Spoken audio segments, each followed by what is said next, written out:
Nshuti bavandimwe muri Kristo Yesu, nongeye kubasuhuza mbifuriza umugisha n'amahoro bituruka ku Mana.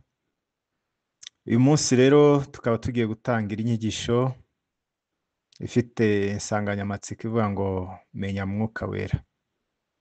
Muri iki gice cya mbere tugiye kuba tureba Umwuka Wera n'indi. Ni ingenzi rero ko buri muri Kristo wese amenya Umwuka Wera uwo ari we, kuko niwe uduha imbaraga, niwe utuyobora mu kuri, niwe utuma tugira ubusabane n'Imana, kandi udufasha kubaho ubuzima bw'intsinzi tugatsinda icyaha.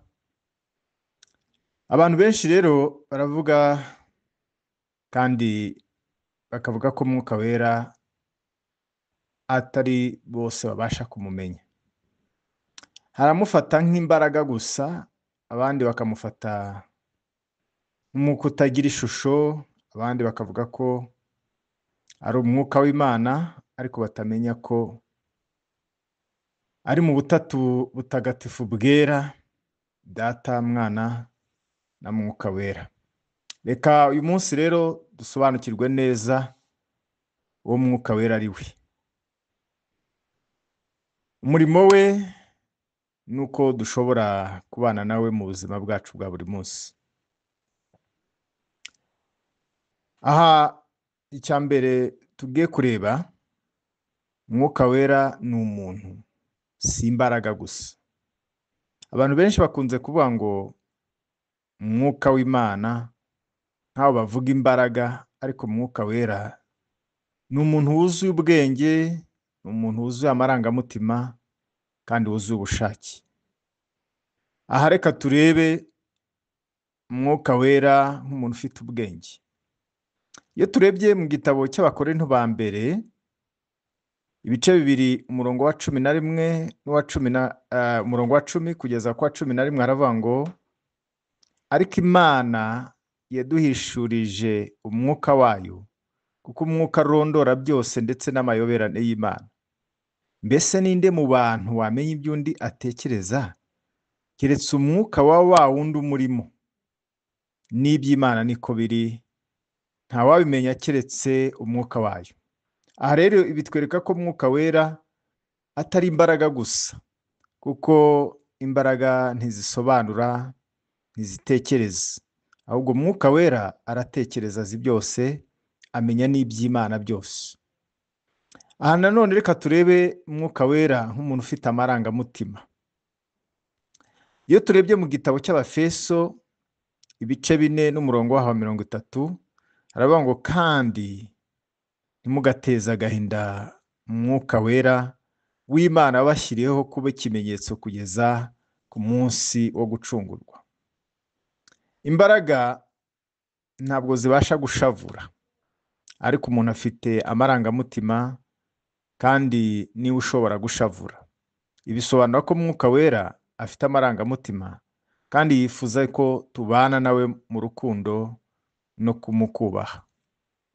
Icya gatatu, Umwuka Wera afite ubushake. Reka nanone turebe mu gitabo cya mbere cy'Abakorinto ibice 12 umurongo waho wa 11. Aha tubona Pawulo aho yavuze ku mpano z'Umwuka Wera, yavuze ngo ariko ibyo byose umwuka umwe niwe ubikorera muri bo, agabira umuntu wese uko ashaka. Aha rero bitwereka nanone ko Umwuka Wera afite ubushake, kandi afata ibyemezo. Rero ntabwo ari imbaraga zikorwa mu bantu, ahubwo ni umwuka ufite ubushake n'ubwenge. Nanone ikindi twabona, Umwuka Wera ni Imana ubwe. Bivuze iki? Umwuka Wera ntabwo ari igikoresho cy'Imana, ahubwo ni Imana ubwayo. Iyo rero tuvuga Mwuka Wera, tuvuga Imana ikorera muri twe. Aha tubona yuko Umwuka Wera ari mu butatu bwera. Iyo turebye mu gitabo cya Yohana 5 ibice 7 kugeza ku 8 haravuga ngo kandi umwuka niwe ubihamya kuko umwuka ari uko ari. Ibihamya ni bitatu: umwuka n'amazi n'amaraso, kandi ibyo bitatu birahuje. Bitwereka neza ko umwuka wera ari umwe n'Imana Data n'Umwana Yesu Kristo. Ntabwo ari munsi yabo, ahubwo n'umwe mu bwiza n'ububasha. Nshuti, aha rero turimo turagenda tuvuga umwuka wera ninde. Twagerageje kugenda twifashisha ibyanditswe byinshi kugira ngo tubashe gusobanura cyangwa se bibashe kumvikana. Niyo mpamvu mukomeza kumva tugenda dushyiramo ibyanditswe byinshi bitandukanye. Nanone aha umwuka wera afite imirimo y'Imana. Imana yaremye isi, ariko umwuka wera yari ahari. Iyo turebye mu gitabo cy'Itangiriro 1:2 aravuga ngo isi yari itagira ishusho, yariho ubusa, umwijima wa hejuru y'umuhengeri, maze umwuka w'Imana agendagendaga hejuru y'amazi. Ibi rero nabyo byerekana ko umwuka wera ari umufatanyabikorwa mu kurema. Nanone niwe utanga ubugingo, kuko muri Yobu 33:4 naho haranditswe ngo umwuka w'Imana niwe wandemye, kandi guhumeka kw'ishobora byose niko kwambeshejeho. Umwuka w'Imana niwe wandemye. Aha rero biratwereka yuko aha mu kuremwa cyangwa se mu kuremwa kw'isi umwuka wera yari ahari. Mu kuremwa k'umuntu umwuka wera yari ahari. Aha nanone reka turebe umwuka wera nk'umufasha. Umwuka wera ni umufasha w'abizera. Iyo turebye mu gitabo cya Yohana ibice 14:16 na 17 aravuga ngo nanjye nzasaba Data, nawe azabaha undi mufasha wo kubana namwe ibihe byose. Ntabwo ari iby'uyu munsi gusa, ahubwo ni ibihe byose. Niwe mwuka w'ukuri. Ntibishoboka ko ab'isi bamuhabwa kuko batamurora kandi batamuzi, ariko mwebweho muramuzi kuko abana namwe kandi azaba muri mwe. Aha rero Yesu yavuze ko umwuka wera ari umufasha. Bisobanura ko Yesu ubwe ari umufasha, ariko azohereza undi nk'uko we yari ari. Ibigaragaza ko umwuka wera ari nk'uko Yesu yari ari, kandi azaba muri twe kugira ngo atuyobore, adufashe, atwibutse amagambo ya Yesu, kandi aduha imbaraga zo kubaho mu kuri. Aha nanone reka turebe umwuka wera mu buzima, imirimo y'umwuka wera mu buzima bw'umukristo. Ni iyihe mirimo ya mwuka wera? Mwuka wera afite imirimo myinshi cyane mu buzima bwa buri munsi. Aha reka turebe imirimo imwe n'imwe y'ingenzi twavuga mu buzima bwa buri munsi bw'umukristo. Mwuka wera niwe utwemeza ibyaha. Yohana 16:8 aravuga ngo ubwo azaza azatsinda ab'isi, abemeza iby'icyaha n'ibyo gukiranuka n'iby'amateka. Aha rero umwuka wera atuma umuntu amenya ko yacumuye, akicuza, akihana. Nta muntu ushobora kwisobanurira icyaha ku giti cye atabihishuriwe na mwuka wera. Bureka nkubwire, nta muntu n'umwe wigeze wakira agakiza atari uko mwuka wera ari umuhamirije, atari umusobanuye, atari umusanze, atari umwemeje ngo amenye ko ari mu cyaha, hanyuma afate iya mbere yihane, yakire Yesu nk'umwami n'umukiza. Nanone mwuka wera niwe utubyara ubwa kabiri. Aha iyo turebye igitabo cya Yohana 3:5, aha tubona uburyo Yesu yabwiye Nikodemu. Yamubwiye, Yesu aramubaza ati ni ukuri ndakubwira yuko umuntu utabyawe n'amazi n'umwuka atabasha kwinjira mu bwami bw'Imana. Aya ni amagambo ya Yesu ubwo yaganiraga na Nikodemu. rero umwuka wera niwe utuma umuntu avuka mu buryo bushya, niwe utanga ubugingo bushya bwo mu mwuka. Nanone reka turebe umwuka wera niwe utuyobora. Ni ijambo abantu benshi bakunze kumenya cyane. Iyo turebye igitabo cy'Abaroma 8:14 haravuga ngo abayoborwa n'umwuka w'Imana bose nibo bana b'Imana. Iri ni ijambo rikunzwe kugarukwaho kenshi kandi abantu benshi bazi. Abayoborwa nande n'umwuka w'Imana bose abo nibo bana b'Imana. Rero umukristo nyakuri si uwita izina gusa kumva yuko akavuga ngo ndi umukristo, ahubwo n'uyoborwa n'umwuka wera. Iyo umwuka wera rero ari muri wowe akuyobora mu byo gukora, ibyo kuvuga, naho kujya, mbega ayobora ubuzima bwawe akabuha icyerekezo kizima. Aha nanone icya kane, umwuka wera ni utwuzuza imbaraga.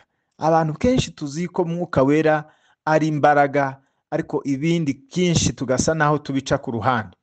Aha rero byakozwe n'intumwa 1:8 ravuga ngo icyakora muzahabwa imbaraga umwuka wera nabamanukira, kandi muzaba abagabo kumpamya i Yerusalemu, Yudaya n'i Samariya no kugeza ku mpera y'isi.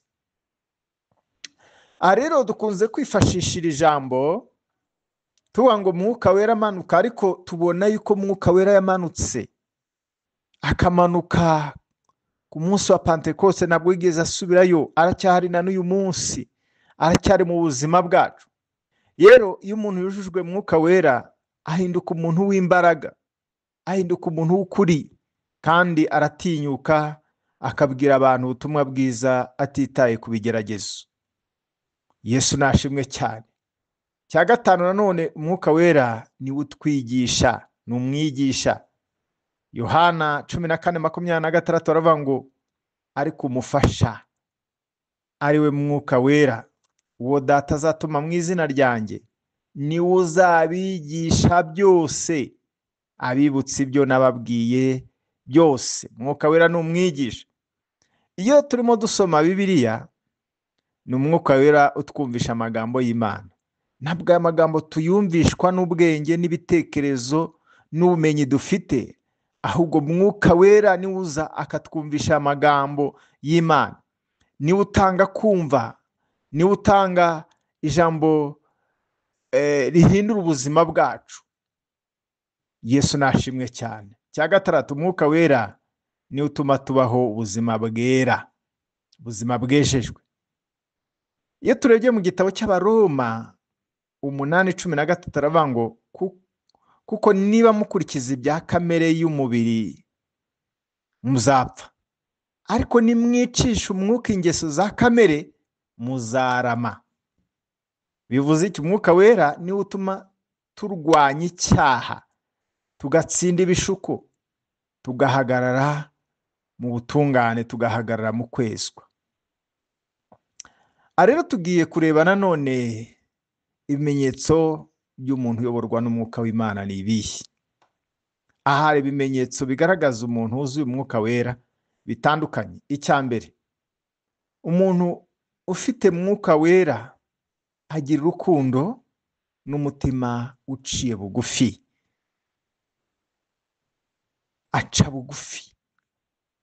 Icya kabiri, umuntu ufite umwuka wera agira amahoro yo mu mutima, ntabwo agira guhangayika, ntabwo agira kumva adatekanye, ahubwo umwuka wera azana amahoro mu mutima we.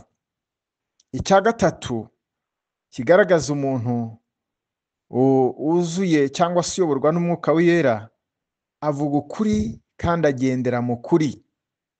Ukuri nabyo ni ibimenyetso by'umuntu ugendana na mwuka wera. Icya kane, umuntu uyoborwa n'umwuka wera afite ubushake bwo kubaha no gukorera Imana. Icya gatanu, ntategekwa n'irari ry'umubiri cyangwa amarangamutima. Amarangamutima asabwa ari atuma afata ibyemezo. Irari ry'umubiri ntabwo rimutegeka, ahubwo Mwuka Wera uri muri we aganza ibyo byose. Icya gatandatu, atanga imbuto z'Umwuka Wera. Yesu nashimwe cyane. Nk'uko Abagalatiya 22 kugeza 5:22 havuga ngo ariko rero imbuto z'umwuka ni urukundo. Atanga imbuto z'umwuka. Atanga iki? Urukundo. Ni ibyishimo. Atanga ibyishimo, akagira ibyishimo muri we. Ni amahoro no kwihangana no kugira neza, n'ingeso nziza no gukiranuka, no kugwa neza no kwirinda. Ibyo byose nibyo biranga umuntu uyoborwa n'Umwuka w'Imana. Rero iyo umuntu abana n'izi mbuto ukabona ziri mu buzima bwe, ibi nibyo bigaragaza ko Umwuka Wera w'Imana ayobora ubuzima bwe. Rero wakwibaza ngo ni gute dushobora kubana na Mwuka Wera?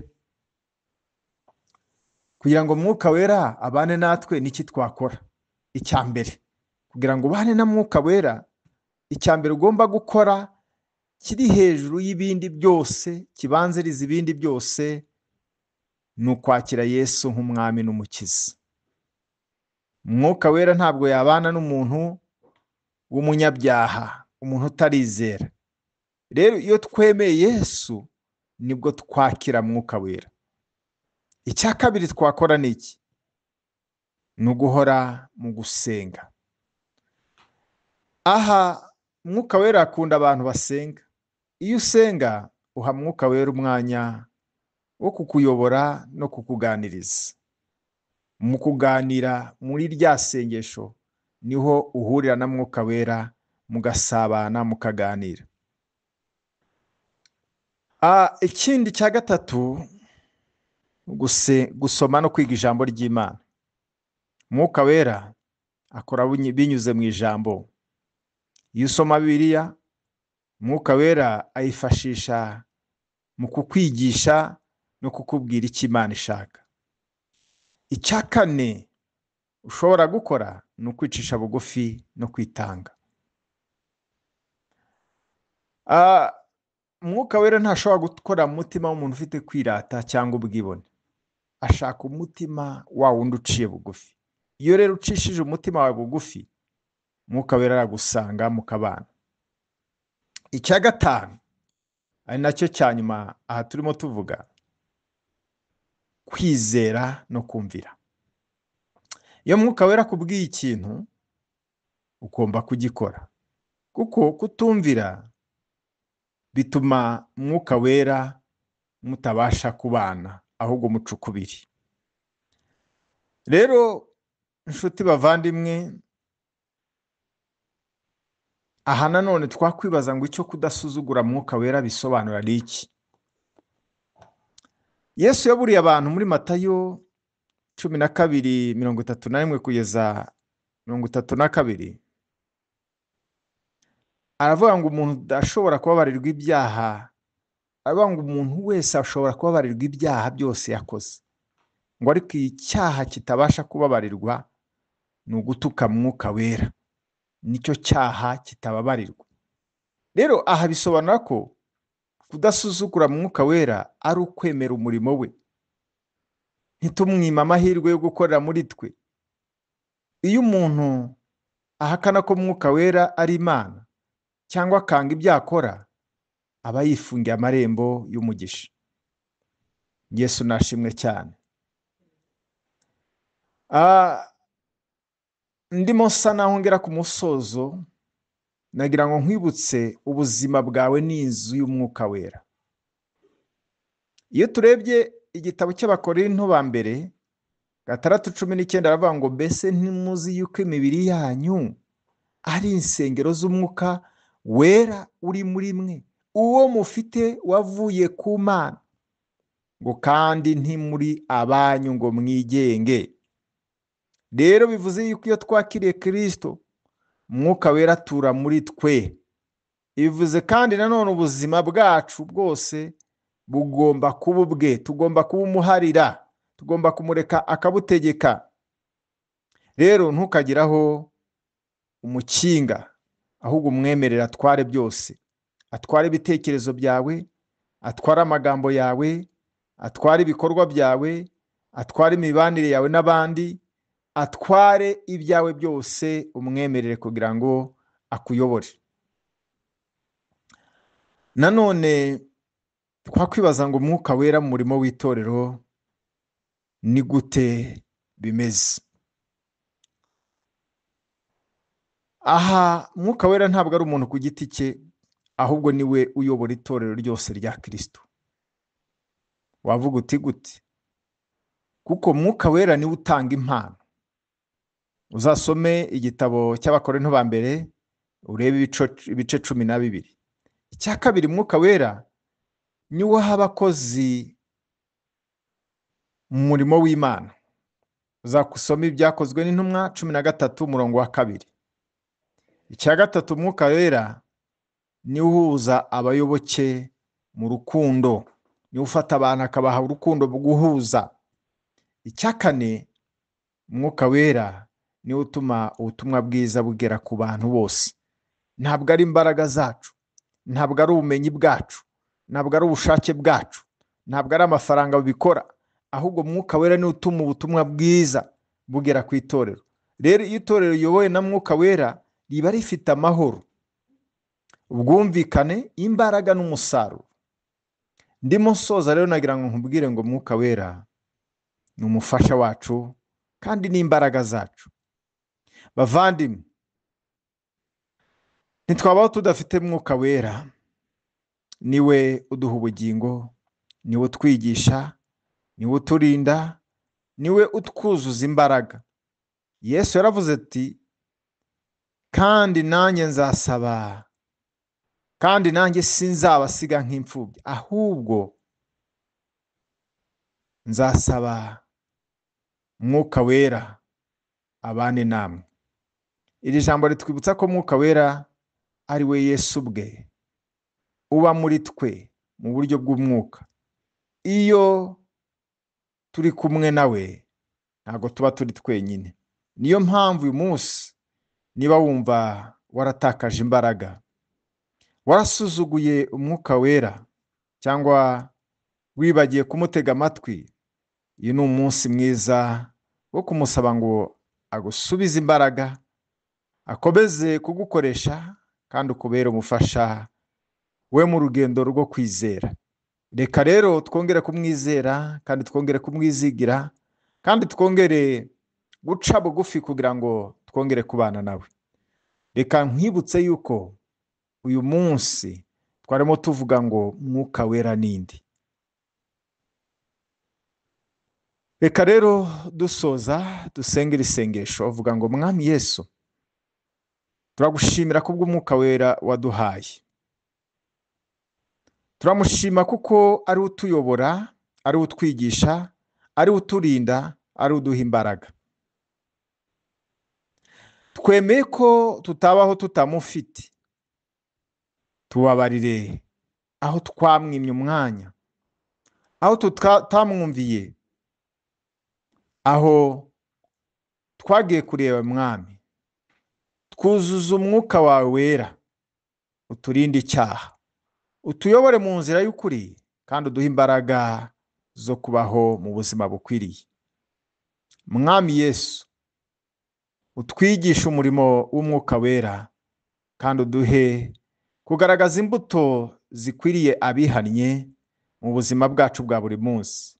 Ni mu izina rya Yesu Kristo dusenze, amen. Imana ikomeze kubaha umugisha. Murakoze gukurikira inyigisho. Nkuko nababwiye, twatangiye inyigisho, nanone tuzavuga ku yindi nyigisho ivuga ngo kubera iki dukeneye Mwuka Wera. Aha twari mu nyigisho ivuga ngo Mwuka Wera ninde, ariko inyigisho tugiye kuzaba tuvugaho nanone iravuga ngo kubera iki dukeneye Mwuka Wera. Ntuzacikwe rero. Imana ibagire neza, ibahe umugisha. Shalom.